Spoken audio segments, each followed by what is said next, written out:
다 된 밥 인도에 3조 무기 수출 러시아 막판 회방작전.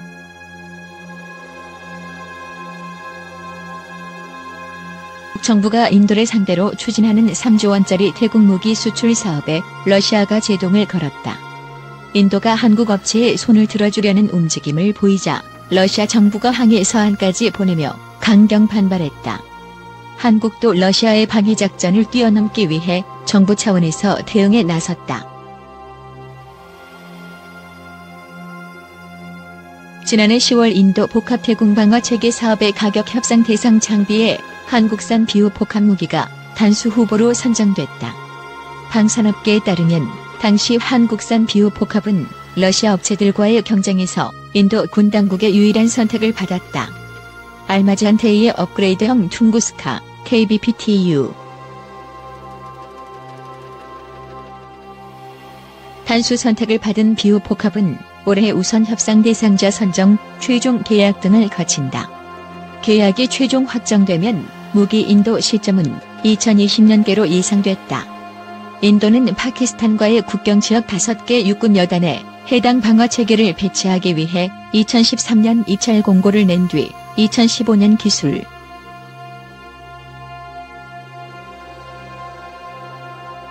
그러나 러시아가 인도 정부를 압박하면서 최종 계약은 낙관할 수 없는 상황이 됐다. 정부 소식통은 복합 방어 체계 무기 종주국을 자처한 러시아의 이번 탈락은 큰 충격이었을 것이라며 마지막까지 회방이 예상된다고 말했다. 러시아는 1980년대 냉전 시대부터 복합 방어체 러시아는 지난해 12월 18일 인도 뉴델리에서 열린 인도-러시아 정부 간 군사기술협력회의에서 세르게이 쇼이구 러시아 국방장관을 통해 공개적으로 불쾌감을 표시했다. 정부 소식통에 따르면 쇼이구 장관은 인도 군 당국이 의도적으로 적절한 시험 평가를 진행하지 않았다고 주장. 러시아는 물밑에서도 인도 정부를 압박하고 있다. 인도가 러시아산 무기 의존도가 높다는 점을 노려 향후 방산 협력의 차질을 경고하는 방식이다. 인도는 2013에서 2017년 전체 무기 수입의 62%를 러시아에 의존했다. 러시아 전체 무기 수출의 35%를 차지하는 수치다. 인도 방산업계 관계자는 러시아산 무기를 상당수 배치한 인도로서는 이들 장비를 유지하는 데 러시아와의 관계 악화가 부담으로 작용할 수 있다며 이런 점을 들어 인도 정부 내 칠러 세력이 원점 재검토 주장을 거들고 있다고 말했다.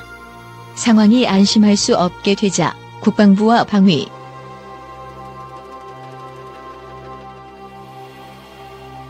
거품 꺼지는 러시아 무기 수출 경쟁서 한국 업체의 패배.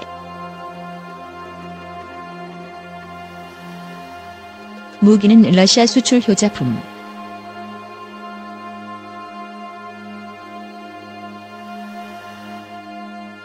기술 부족으로 프로젝트 중단.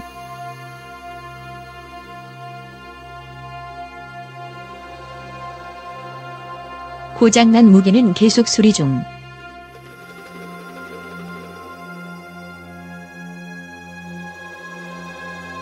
중국 업체와 경쟁에서도 밀려.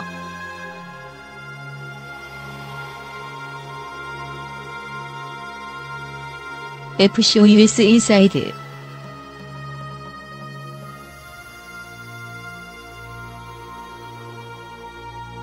작년 10월 인도에서 놀라운 소식이 전해졌다. 기관포와 미사일을 갖춘 지대공 무기를 찾던 인도 국방부가 복합 비호를 내세운 우리나라 한화 디펜스 시스템을 이 사업에 참여할 자격을 갖춘 유일한 업체로 선언한 것이다.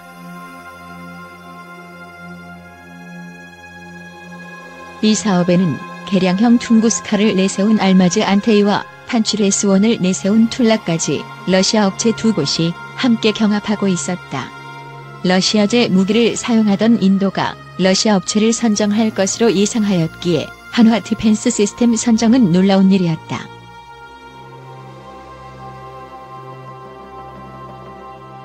러시아 국방부 장관은 뉴델리에서 열린 양국 군사기술협력회의에서 자국업체 탈락에 대해서 유감을 나타냈고 인도 정부의 재평가를 요구하는 서한을 보냈다. 인도 국방부는 러시아 두 업체가 시험 규정을 준수하지 않았다고 반박했다.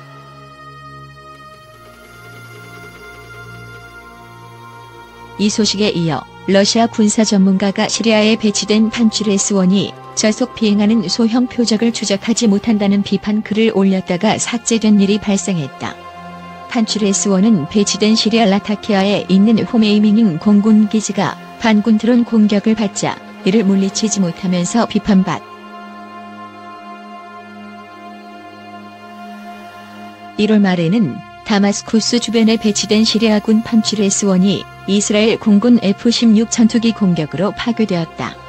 일부 러시아 전문가들은 운용하던 시리아군이 이스라엘 공군이 발사한 기만기 등의 미사일을 모두 발사한 뒤 재장전하는 동안 파괴되었을 것이라고 주장했다. 그러면서 재장전하는 판취르 S-1을 다른 판취르 S-1이 보호했어야 하는데 그렇지 못했다고 시리아군 운영 미숙을 탓했다. 하지만 알제리, 이란, 이라크, 아랍에미리트, 요르단, 오만 등에 수출되면서 러시아 무기 수출 효자 상품으로 올랐던 판취르 S-1 명성에 큰 흠이 생긴 것은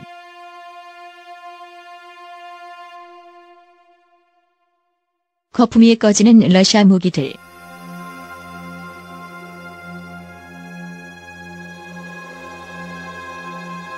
판취르 S-1 외에도 다른 러시아제 무기에 대한 평가도 과장되었다는 주장이 제기되었다. 최근 스웨덴 국방연구기구 FOI는 러시아가 발토해 지역에 배치한 S-400 지대공 미사일 등 반접근 지역거부 A2AD 전력이 실제보다 과장되었다면서 거품이 꺼졌다는 제목으로 보고서를 냈.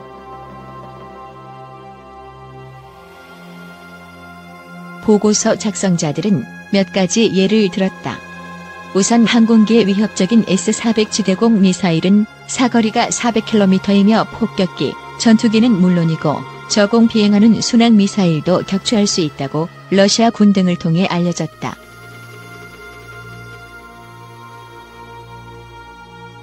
(400km) 사거리를 가지는 것은 현재도 개발에 어려움을 겪고 있는 40N6 미사일 한 가지뿐이라고 했다. 현재 상태에서 S-400은 200에서 250km 떨어진 조기 경보기와 같은 대형 기체에 대한 위협으로 간주돼야 한다고 주장했다. 그리고 저고도에서 비행하는 전투기와 순항미,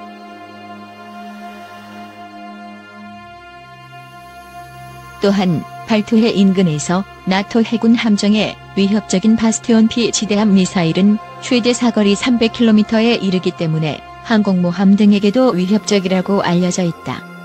그러나 지상에 있는 레이더는 수평선 너머를 볼 수 없기 때문에 다른 탐지 수단이 필요하다. 하지만 탐지를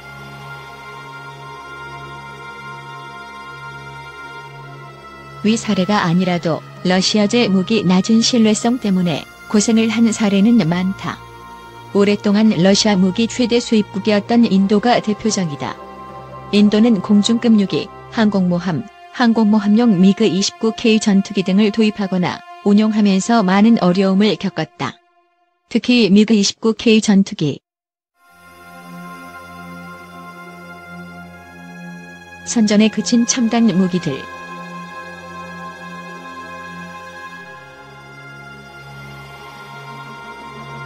러시아는 2000년 푸틴 대통령 집권 이후 군재건을 내세우면서 많은 투자를 해왔다. 군대 규모도 2008년 개혁을 통해 현역 100만 명, 예비군 250만 명 체제로 크게 줄였다. 소련 붕괴 이후 오랫동안 방치되었던 무기체계도 신형 무기를 개발하거나 개량하기 시작했다.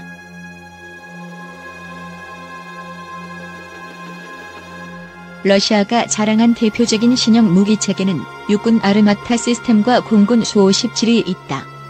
아르마타는 일반적으로 T-14 전차로 알려졌지만 아르마타 범용 전투 플랫폼을 사용하는 다양한 장갑 차량을 이르는 말이다.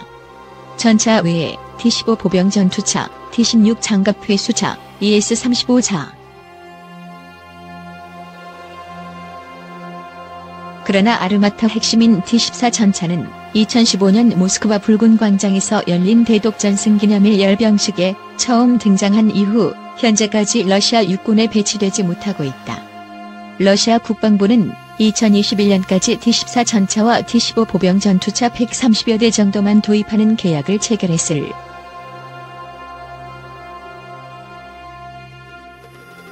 러시아가 야심차게 개발한 5세대 전투기 수-57도 아직 정식 배치되지 않고 있다. 개발 초기 T-50 파크파 108로 알려진 수-57은 2010년 1월 처음 비행했다. 하지만 수-57용 엔진 개발이 늦어지는 등 문제로 빨라야 2019년 말에 첫 기체가 러시아 공군에 아르마타와 수-57은 모두 개발이 미진한 탓도 있지만 근본적으로 예산 부족이 전 이유다. 러시아는 2014년 크림반도 강제 합병 이후 미국 등의 제재를 받았고 국제 유가도 낮아져 천연가스 수출 등으로 벌어들이던 외화가 크게 줄었다.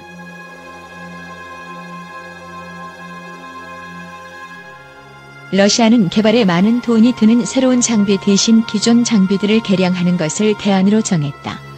러시아 육군은 T-72, T-80, T-90 전차, BMP-2, BMP-3 보병 전투차 등을 개량하기 시작했지만 역설적으로 이런 개량이 아르마타 프로그램을 위협하고 있다. 러시아 공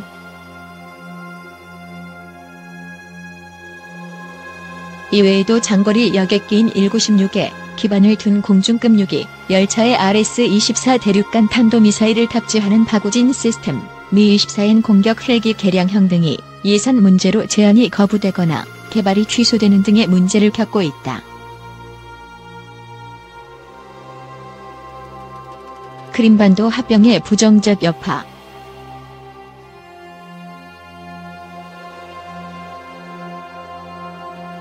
해군은 더욱 심각한 지경이다. 크림반도 합병에 따른 제재와 함께 우크라이나와 관계가 깨지면서 선박용 가스터빈 도입이 어렵게 됐다. 그 결과 해군 함정 도입 계획도 차질을 빚고 있다. 러시아는 흑해함 대용으로 제작되었지만 가스터빈 엔진이 없어 움직이지 못하는 호위함 세척.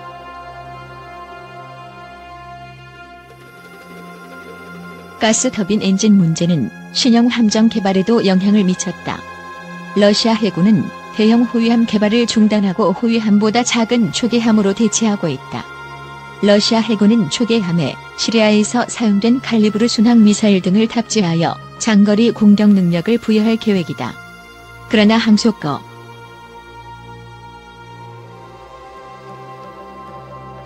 러시아는 선박용 디젤 엔진에서도 어려움을 겪고 있다. 최근 루빈급 순찰함에 장착된 중국제 디젤 엔진이 고장 났고 다른 함정에 장착된 중국제 디젤 엔진도 계속해서 문제를 일으키고 있다. 러시아는 필요한 가스터빈과 선박용 디젤 엔진을 자체 생산하기 위해 노력하고 있지만 실제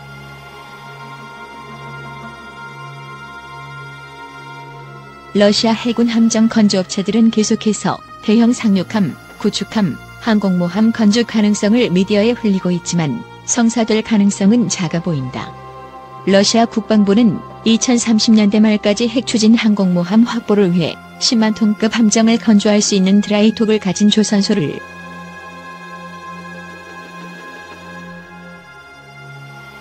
위아래로 치이는 러시아 방위 산업.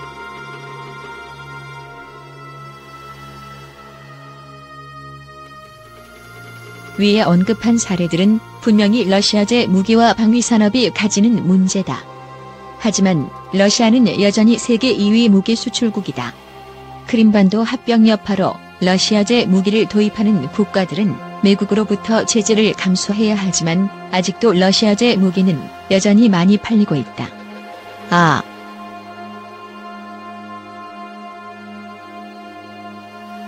하지만 러시아는 첨단 기술로 적보다 우위에 선다는 제3차 상쇄 전략을 내세운 미국, 기술 탈취를 위해서라면 저가군 안 가리고 기술 도둑질에 여념이 없고 국방에 엄청난 돈을 쏟아붓는 중국 사이에 끼어 있다.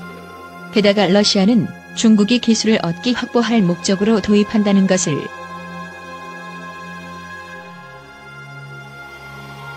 미국은 과거 러시아제 무기 주요 도입국이었던 인도의 C-17, C-130 수송기, CH-47 헬기, P-8 해상 초계기, AH-64 공격 헬기 등을 팔았고 이제는 F-16 전투기를 제안하고 있다. 인도가 F-16 전투기를 구입한다면 생산 라인도 이전할 계획이다.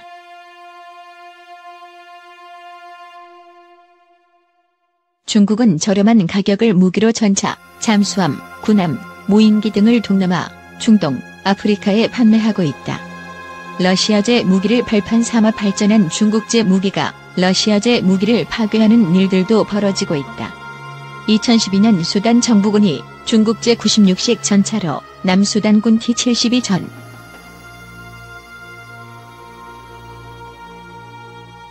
중국 국방 예산은 미국에 이어 세계 2위다. 2017년 기준으로 미국이 6,020억 달러, 중국이 1,505억 달러였다. 중국의 엄청난 국방 예산을 바탕으로 성장한 중국 방위산업계는 세계적인 수준으로 성장했다. 2018년 4월 국제전략문제연구소 IISS는 중국 업체 7곳이 세계 우리나라 방위 산업에 주는 교훈.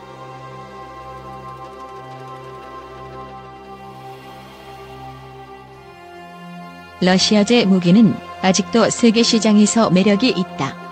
하지만 고질적인 사후관리 문제와 부풀려진 성능 등으로 인해 다른 경쟁국들의 자리를 내줄 수도 있는 위기에 처했다. 무기 수출은 단지 무기 성능과 가격만으로 결정되는 것은 아니다. 그 나라 국제 정치적 영향력이 더 큰 결.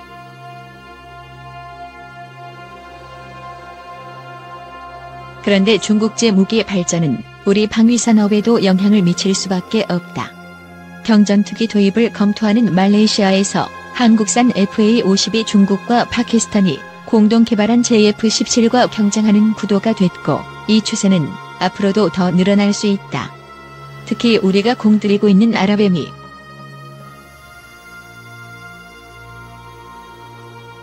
우리나라 방위 산업이 세계 시장에서 경쟁하기 위해서는 명품이라는 포장보다 내실 있는 가격과 성능이 필요하다.